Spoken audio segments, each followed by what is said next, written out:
اگر کسی کو سزا دینے کا حق نہیں ہے اور یہ بات ٹھیک ہے تو کسی کو ایسے فیصلے دینے کا حق بھی نہیں ہے کہ لوگ خود سزائیں دینے پہ تیار ہو جائیں. اپنی تحریف شدہ کتاب کو میرا قرآن کہتے ہیں. ان کی آنکھوں پر پٹی بندھی ہوئی ہے. یہ لاؤڈ اینڈ کلیئر میسج ہماری طرف سے جانا چاہیے. اگر پھر خون خرابہ ہوا، لا منسٹر صاحب ان ججوں کو بتائیں کہ یہ فتنہ تم پیدا کر رہے ہو ایسے فیصلے دے کے. ہم نہیں. آئین میں تحریف تو پھر آرٹیکل 6 آپ کے پاس آلریڈی موجود ہے اور اس کی سزا موت ہے.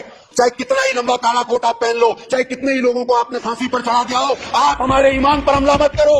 یہ جو آئین کو ری رائٹ کیا گیا ہے، قرآن و سنت کے احکامات کے خلاف فیصلہ دیا گیا ہے. قرآن پاک میں تحریف کی اجازت دی گئی ہے. یہ پاکستان میں نہیں ہو سکتا کہ آپ ایک عمارت کی چار دیواری کے اندر بیٹھیں گے اور پھر وہاں پر آپ جو مرضی تحریف قرآن کے اندر کر لیں. اور جن ججز نے یہ کام کیا ہے انہیں انصاف کے پٹاڑے کے اندر لے کر آنا چاہیے. اور میں یہ سپریم کورٹ آف پاکستان سے بھی درخواست کروں گا کہ آپ اپنے فیصلے کے اوپر نظر ثانی کریں. جناب والا، یہ کوئی سیاسی ایشو نہیں ہے، یہ ہم سب کے ایمان کا معاملہ ہے. جب تک اس کا رزلٹ نہیں نکلتا اور اس پہ قوم کو اعتماد نہیں ہوتا تب تک یہ عوام جاتا رہے گا. میری درخواست ہے کہ اس ایشو کو آپ اس کے لیے اسپیشل پارلیمنٹری کمیٹی بنائیے، علماء کرام کو بٹھائیے، ہمیں موقع دیجیے اور وہ پارلیمنٹری کمیٹی تب تک اپنی میٹنگز کرتی رہے جب تک سپریم کورٹ اپنے اس فیصلے پہ نظر ثانی نہیں کر لیتا. جج صاحبان ہمیں یہ بتائیں کہ انہیں آئین میں ترمیم کرنے کا اختیار کہاں سے ملا؟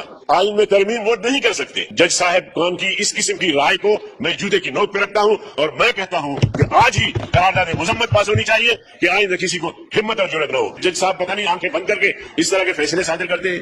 چار دیواری میں جرم ہو اس کی نوعیت اور ہے، کھلے عام ہو تو اس کی نوعیت اور ہے. میں تو سمجھتا ہوں کہ چار دیواری کے اندر جو جرم ہوتا ہے اس کی سزا زیادہ ہونی چاہیے، اس لیے کہ وہ چھپ کر کام کرتا ہے، لوگوں کے نظروں سے چھپ کے کام کرتا ہے، جرم کا ارتکاب کرتا ہے اور اس لیے سے کرتا ہے کہ میرا یہ جرم چھپ جائے. اس قادیانی نے ناموس رسالت کی توہین کی ہے. تو ہر لحاظ سے میں سمجھتا ہوں کہ جج صاحب کے اس رائے کو مسترد کرنا چاہیے.